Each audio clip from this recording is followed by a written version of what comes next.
Dans l'un des textes mathématiques les plus anciens, une phrase spécifique était essentielle pour déchiffrer les mystères de l'univers. Les éléments, œuvre d'Euclide, a surpassé tous les livres en nombre d'éditions, à l'exception de la Bible. Ce livre a été la principale référence mathématique pendant plus de 2000 ans. Cependant, pendant toute cette période, une ligne en particulier a suscité des doutes parmi les mathématiciens, semblant être une erreur. Finalement, des mathématiciens renommés ont conclu qu'Euclide avait raison, mais qu'il y avait des détails supplémentaires à considérer. Des modifications subtiles dans ce passage ont révélé des univers inconnus et surprenants. Intrigamment, 80 ans plus tard, nous comprenons que ces univers nouvellement découverts sont cruciaux pour notre compréhension de l'univers dans lequel nous habitons. Vers 300 avant Jésus-Christ, le mathématicien grec Euclide s'est lancé dans une mission ambitieuse de compiler toutes les connaissances mathématiques existantes en un seul volume, visant à encapsuler tout ce qui était connu sur les mathématiques. Cependant, la tâche n'était pas simple. Avant Euclide, les mathématiques étaient pleines de raisonnements circulaires. Des questions comme « Pourquoi un triangle a-t-il 180 degrés ?» menaient à des arguments récursifs. Et pourquoi existe-t-il des lignes parallèles? Parce qu'avec elles, on peut former un carré. Et pourquoi un carré existe-t-il? Ce cycle infini de fondations était un défi. C'était comme un dictionnaire où chaque mot est expliqué en utilisant d'autres mots. Alors comment atteindre une vérité absolue? Euclide a proposé une approche innovante des Grecs. Accepter certaines prémices simples et fondamentales comme vraies, les postulats. Sur cette base, des théorèmes pourraient être prouvés individuellement, construisant les mathématiques avec logique, de sorte que, si les prémices initiales étaient vraies, tout ce qui en dérivait le serait également. Il a ainsi établi la norme pour la preuve mathématique rigoureuse, qui est la base de toute la mathématique moderne. Euclide a appliqué cette méthode en lançant sa collection de 13 volumes intitulée « Les éléments », dans laquelle il a démontré 465 théorèmes, couvrant une grande partie des mathématiques connues à cette époque, y compris des domaines tels que la géométrie et la théorie des nombres. Ces théorèmes étaient basés sur quelques définitions, concepts communs et 5 postulats fondamentaux. En se concentrant sur le premier livre, qui commence par des définitions, un point de départ nécessaire. Une définition de base est « un point est ce qui n'a pas de partie ». Une ligne est une longueur sans largeur. Et les points sont les terminaisons d'une ligne. Ici, par ligne, Euclide se réfère à toute courbe, qui possède des extrémités. Une ligne droite est celle qui s'étend également entre ces points, et ainsi de suite. Il offre 23 définitions, suivies par les 5 postulats. Les 4 premiers sont directs. Premier, entre 2 points, on peut tracer une ligne droite. Deuxième, une ligne droite peut être étendue indéfiniment. Troisième, avec un centre et un rayon, il est possible de dessiner un cercle. Et le 4e postulat affirme l'égalité de tous les angles droits. Cependant, le 5e postulat génère plus de débats. Il postule que si une ligne droite intersecte 2 lignes droites formant des angles internes d'un côté inférieur à 2 angles droits, ces lignes, si prolongées, se rencontreront du côté où les angles sont inférieurs. Cette déclaration a causé de la perplexité. Est-ce vraiment un postulat, se demandait-il, étant donné que les précédents étaient plus évidents et concis? Le 5e postulat semblait un écart. Des mathématiciens, y compris le philosophe grec Proclus, ont suggéré de supprimer ce postulat, le considérant plutôt comme un théorème qui devrait être prouvé par les 4 premiers. Beaucoup ont tenté de le prouver, y compris Ptolémée et Proclus, mais n'ont réussi qu'à le reformuler de différentes manières. Voici l'une de ces reformulations. Si vous avez une ligne et un point en dehors de celle-ci, alors il est seulement possible de tracer une seule ligne parallèle à la première. C'est pourquoi le 5e postulat est souvent appelé le postulat parallèle. Lorsque les tentatives de preuve directe ont échoué, des mathématiciens comme Al-Haytham et Omar Khayyam ont exploré une approche alternative, la preuve par contradiction. Le concept est simple, accepter les 4 premiers postulats, mais supposer que le 5e soit faux. Ensuite, Utilisez ces postulats modifiés pour déduire des théorèmes. Si cela aboutit à une contradiction, comme le vrai étant égal au faux, cela indiquerait que le nouveau cinquième postulat est incorrect. Ainsi, la version originale d'Euclide du cinquième postulat devrait être la correcte, le prouvant indirectement. Mais, et si le cinquième postulat était faux? Selon Euclide, il ne peut y avoir qu'une seule ligne parallèle à une ligne donnée passant par un point extérieur. Une possibilité serait qu'il n'existe aucune ligne parallèle passant par ce point. En testant cela, on a conclu que les lignes auraient une longueur limitée, ce qui contredirait le deuxième postulat, qui dit que les lignes peuvent être étendues indéfiniment. L'autre possibilité serait l'existence de multiples lignes parallèles passant par un point non sur la ligne initiale. En supposant que le cinquième postulat était faux, les mathématiciens cherchaient la contradiction. Cependant, ils ne l'ont pas trouvée, et ainsi la preuve par contradiction a également échoué. Pendant plus de 2000 ans, de nombreux mathématiciens ont tenté de prouver le cinquième postulat, mais tous ont échoué. Puis, vers 1820, János Bolyai, un jeune étudiant de 17 ans, s'est dévoué ardemment à résoudre ce mystère. Son père, inquiet, lui a conseillé d'abandonner cette quête, partageant sa propre expérience décourageante avec le problème. Cependant, le jeune Bolyai n'a pas renoncé. Après des années d'études, il est arrivé à la conclusion que peut-être le cinquième postulat ne pouvait pas être prouvé sur la base des 4 autres, étant une entité indépendante. Selon la théorie d'Euclide, il était possible d'avoir seulement une ligne parallèle passant par un point. Cependant, Bolyai a conçu un univers où plus d'une ligne parallèle pourrait exister à travers un point. Et si la surface n'était pas plane? Sur une surface courbe, il est possible de dessiner plusieurs lignes parallèles à la ligne originale. Mais ces lignes ne semblent pas droites. Ce qui définit une ligne droite, c'est d'être le chemin le plus court entre deux points. Sur ces surfaces courbes, les chemins les plus courts semblent courbes en raison de la courbure de la surface. Un exemple familier serait la route d'avion, qui suit le chemin le plus court entre deux villes, semblant courbé sur une carte en raison de la courbure de la Terre. Ces chemins sont connus comme des géodésiques. Par conséquent, ces lignes sont droites, mais semblent être courbes en raison de la courbure de l'espace imaginée par Bolyai, désormais connue sous le nom de géométrie hyperbolique. On pensait à la géométrie hyperbolique comme une selle étendue, mais elle ressemble plus à un tissu de crochet. Commencée plate et uniforme au centre, à mesure que nous nous éloignons, plus de tissu est ajouté, éloignant les lignes parallèles. Au fur et à mesure que l'on avance, le tissu croît de manière exponentielle, causant un effet froissé. Pour comprendre le plan hyperbolique, il est préférable d'imaginer une selle infiniment froissée. Mais un morceau de crochet ne représente pas le plan hyperbolique dans son intégralité. Pour l'illustrer, nous avons besoin d'une carte qui contienne le plan entier dans un disque. En remplissant le plan avec des triangles, nous commençons au centre, où tout semble normal. Mais à mesure que nous nous éloignons, il y a plus d'espace, permettant d'ajouter plus de triangles. Ils semblent plus petits, mais en réalité, ils sont de la même taille. Dans le modèle du disque de Poincaré, qui représente le plan hyperbolique, il est possible d'ajouter continuellement des triangles, car le plan est infini. Ils doivent s'insérer dans le disque, résultant en des triangles qui semblent de plus en plus petits à mesure qu'ils approchent du bord, devenant infinitésimalement petits, mais ne touchant jamais réellement le bord. Dans ce modèle, les lignes droites sont des arcs de cercle qui rencontrent le disque à un angle de 90 degrés. Une ligne droite au centre semble droite, mais les lignes sur les bords semblent se courber vers l'extérieur.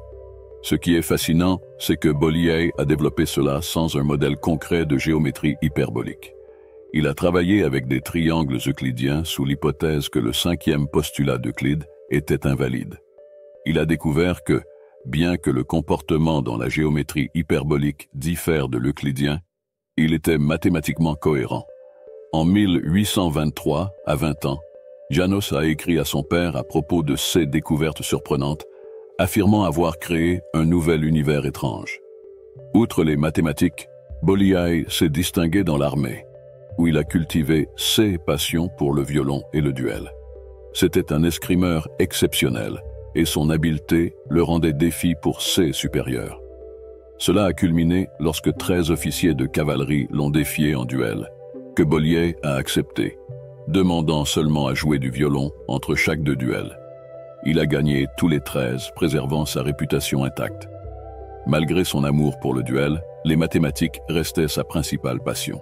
En 1832, 9 ans après avoir découvert son nouvel univers, il a publié ses découvertes comme un appendice au livre de son père, Farkas Bolyai. Farkas a envoyé le travail au renommé mathématicien Carl Friedrich Gauss. Gauss, après une analyse détaillée, a répondu qu'il ne pouvait le louer sans se louer lui-même, car les découvertes de Bolyai coïncidaient presque exactement avec ses propres réflexions des 30 ou 35 dernières années. Des années auparavant, Gauss avait exploré un territoire similaire. En 1824, dans une lettre à un ami, il a décrit une géométrie intrigante avec des théorèmes qui semblaient paradoxaux et absurdes pour les non-initiés. Par exemple, Gauss a observé: les 3 angles d'un triangle peuvent devenir aussi petits que désirés, pourvu que leurs côtés soient suffisamment longs. Cependant, la superficie du triangle ne dépasse jamais une limite définie. Cela signifie qu'il est possible d'avoir un triangle avec des côtés infiniment longs, mais avec une superficie finie. En utilisant le modèle du disque de Poincaré, cela devient évident. Un petit triangle semble normal, mais en l'agrandissant, ses angles diminuent progressivement. Finalement, ces angles tendent vers 0, car les lignes se rencontrent dans le disque à des angles de 90 degrés. Ces lignes sont infiniment longues, mais la superficie reste finie en raison de la géométrie. Dans la même correspondance, Gauss a exprimé: tous mes efforts pour trouver une contradiction dans cette géométrie non euclidienne ont été vains. Comme Bolyai, Gauss a également conclu que cette géométrie était totalement cohérente, la nommant géométrie non euclidienne, un terme qui perdure jusqu'à aujourd'hui. Cette géométrie valide les 4 premiers postulats d'Euclide, à l'exception du 5e. Cependant, Gauss a choisi de ne pas publier ses découvertes, craignant la moquerie. Cette crainte peut sembler surprenante, compte tenu de la familiarité avec une autre géométrie, la sphérique, surtout parce que nous habitons une sphère. En géométrie sphérique, les lignes droites sont des segments de grands cercles, les plus grands cercles possibles. Sur Terre, des exemples de ces grands cercles incluent l'équateur et les méridiens. En étendant ces lignes, on découvre qu'elles se croisent, démontrant qu'il n'y a pas de ligne parallèle sur une sphère. Gauss était passionné par la géométrie sphérique et travaillait également en géodésie, mesurant la Terre. Dans les années 1820, il a dirigé le levé du royaume de Hanovre pour aider à l'élaboration d'une carte. Pendant ce travail, il a gravi des montagnes près de Göttingen et, avec la collaboration de collègues sur d'autres points de repère, a mesuré méticuleusement les angles de plusieurs triangles, qui étaient fondamentaux pour déterminer la localisation relative des lieux. Pour aider au levé topographique et évaluer la forme de la Terre, ils ont mesuré méticuleusement les angles d'un vaste triangle formé par 3 montagnes. Malgré l'aspect romantique des mesures réalisées par Gauss au sommet des montagnes, sa correspondance n'était pas toujours amicale. Lorsque Bolyai a reçu la réponse de son idole Gauss, il a été dévasté, croyant que Gauss tentait de dévaloriser son travail et de s'approprier ses idées. Cette perception amère a conduit Bolyai à s'éloigner de la publication de ses œuvres. En 1848, il a affronté une autre déception en découvrant que le mathématicien russe Nikolaï Lobachevsky avait indépendamment atteint la géométrie non euclidienne quelques années avant que Bolyai publie son appendice de 24 pages. Lorsque Bolyai est décédé en 1860, il a laissé derrière lui environ 20 000 pages de manuscrits mathématiques inédits. Il n'a jamais su que Gauss avait également découvert la géométrie non euclidienne par lui-même, ni que, en recevant l'appendice, Gauss avait loué Bolyai à un ami comme un génie de premier ordre. Pendant que Bolyai se morfondait, les géométries non euclidiennes progressaient. Jusqu'en 1854, la géométrie sphérique n'était pas vue comme une forme de géométrie non euclidienne, principalement parce que, sur une sphère, les lignes ne peuvent pas s'étendre indéfiniment, allant à l'encontre du deuxième postulat d'Euclide. Cependant, en 1854, Riemann a réinterprété le deuxième postulat d'Euclide, remplaçant la notion d'extension infinie par illimité, permettant au postulat de s'appliquer également à la sphère. Avec cette modification, la géométrie sphérique a été reconnue comme une autre forme valide de géométrie non euclidienne. En utilisant les 4 postulats généralisés et considérant le 5e postulat comme l'inexistence de lignes parallèles, il était possible de dériver les géométries sphériques ou elliptiques. On se demande si le 5e postulat était une erreur. Peut-être serait-il mieux si Euclide ne l'avait jamais écrit. S'il ne l'avait pas fait, il aurait limité sa géométrie, car il n'aurait pas pu prouver beaucoup de choses qu'il prétendait avoir prouvées. Il y a de la beauté dans le fait qu'Euclide ait écrit le postulat, et aussi dans le fait que les gens ont passé 2000 ans à essayer de le réfuter pour découvrir qu'il avait raison de le faire. Cependant, Euclide a commis une erreur différente dans ses définitions. Par exemple, la définition d'un point comme « ce qui n'a pas de partie » est vague. Que signifie avoir ou ne pas avoir de partie? Une ligne est une longueur sans largeur, mais que signifie avoir une largeur? Ces définitions, bien que acceptées, sont en réalité assez abstraites et sujettes à des interprétations infinies. Si quelqu'un définit quelque chose, il doit également expliquer ce qui précède cette définition. Les définitions sont-elles une mauvaise idée? Au lieu de définition, peut-être devrions-nous utiliser des termes indéfinis. Il n'est pas nécessaire de définir ce qu'est un point, une ligne ou un plan. Ce qui importe vraiment, ce sont les postulats que ces objets satisfont, les relations entre eux, et non les définitions des objets eux-mêmes. Une fois que l'on accepte cette idée, on ouvre la possibilité d'un monde géométrique où, par exemple, ligne signifie grand cercle, plan signifie sphère et point est un point sur une sphère. Dans ce scénario, 4 des axiomes d'Euclide sont valides, sauf le 5e. De même, il existe un autre modèle, le modèle de disque pour l'espace hyperbolique, où le disque représente le plan. Ici, les lignes droites sont des arcs de cercles orthogonaux au disque, et les points sont des points à l'intérieur du disque. La géométrie peut être vue comme un jeu. Les 4 premiers postulats sont les règles minimales pour jouer, et le 5e postulat définit le monde dans lequel on joue. Sans ligne parallèle, on entre dans la géométrie sphérique, avec une ligne parallèle dans la géométrie plane, et avec plusieurs lignes parallèles dans la géométrie hyperbolique. Riemann est allé plus loin, proposant dans son discours inaugural en 1854 une géométrie où la courbure varie en différents endroits. Certaines parties peuvent être planes, d'autres légèrement courbées, et certaines avec une courbure prononcée, extensible à 3 dimensions ou plus. En 1868, Eugenio Beltrami a démontré que les géométries hyperboliques et sphériques sont aussi cohérentes que la géométrie plane d'Euclide. Cela signifie que s'il y avait des incohérences dans la géométrie hyperbolique ou sphérique, elles seraient également présentes dans la géométrie euclidienne. Les perspectives pour ces nouvelles formes de géométrie étaient prometteuses. Et comme il s'est avéré, ce n'était que le début. En 1905, Einstein a introduit la théorie de la relativité restreinte, fondée sur seulement 2 postulats. Premièrement, les lois de la physique sont identiques dans tous les systèmes de référence inertiels.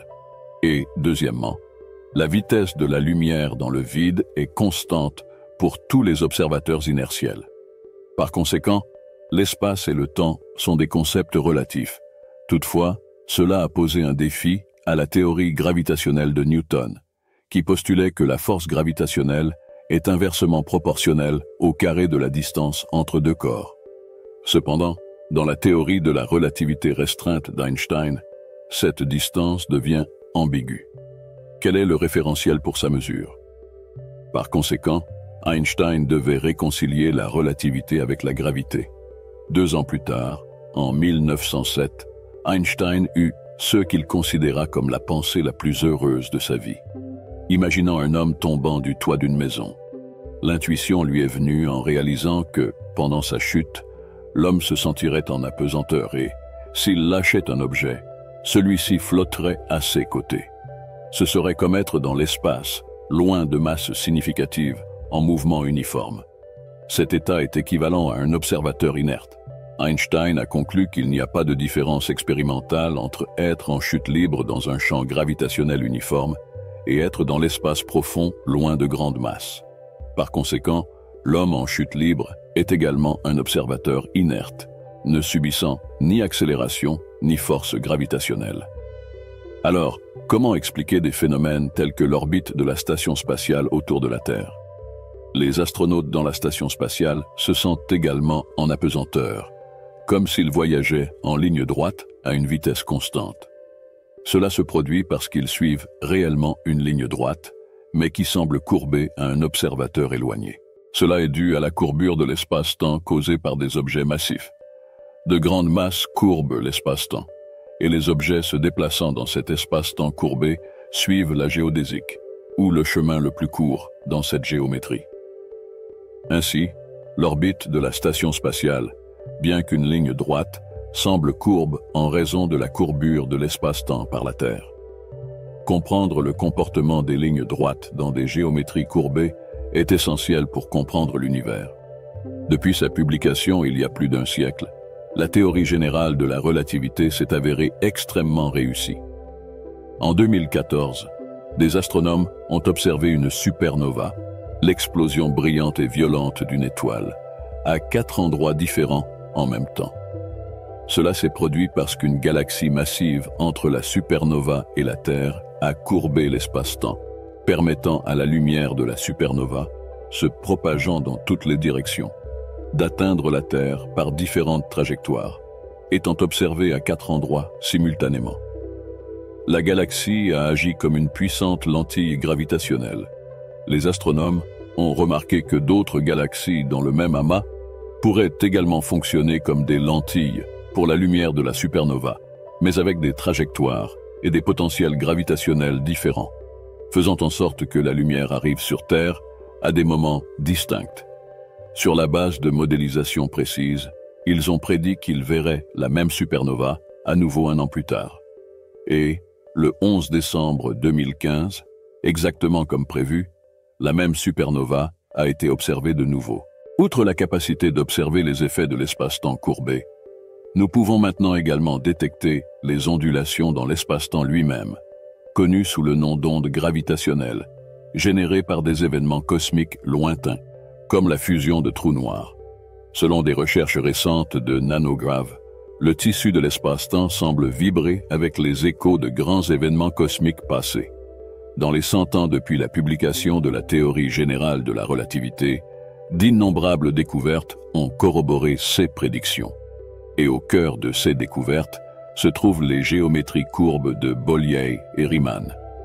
Jusqu'à présent, les distorsions examinées dans l'espace-temps sont locales. Mais quelle est la forme de l'univers lui-même? Grâce aux différences entre les géométries, nous pouvons également le découvrir. Dans la géométrie plane, les angles d'un triangle somment toujours 180 degrés. En géométrie sphérique, ils somment plus que 180 degrés. En géométrie hyperbolique, ils somment moins que 180 degrés. Par conséquent, pour déterminer la forme de l'univers, il suffit de mesurer les angles d'un triangle. Mesurer un triangle était exactement ce que Gauss a fait il y a 200 ans.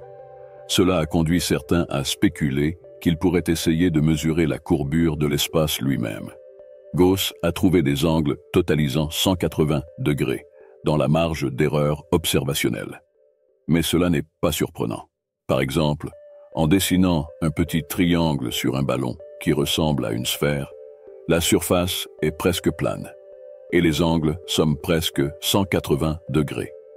Ce n'est qu'avec des triangles plus grands que les effets de la courbure deviennent apparents, avec la somme des angles dépassant 180 degrés. L'expérience de Gauss, même si elle était destinée à mesurer la courbure de l'espace pour laquelle il n'y a pas de preuves concrètes, était limitée par la petite échelle du triangle par rapport à l'univers. Pour surmonter la limitation d'échelle rencontrée par Gauss, nous avons besoin de triangles beaucoup plus grands. Regarder plus loin signifie regarder plus en arrière dans le temps, il est donc nécessaire d'observer le plus loin possible, jusqu'au fond cosmique de micro-ondes, CMB, une image de l'univers âgé de seulement 380 000 ans. Le CMB est presque uniforme, mais présente des taches légèrement plus chaudes ou plus froides. En connaissant la distance du CMB, si nous pouvons mesurer la taille de ces taches, nous pouvons former un triangle cosmique. On pense que les variations initiales de densité et de température dans l'univers naissant sont issues de fluctuations quantiques, amplifiées par l'expansion de l'univers. En raison de cette expansion accélérée, certaines régions n'ont pas maintenu de contact causal entre elles. Sur la base des connaissances sur l'évolution de l'univers initial, les astronomes peuvent prédire la fréquence d'occurrence de taches de différentes tailles sur le fond cosmique de micro-ondes, CMB.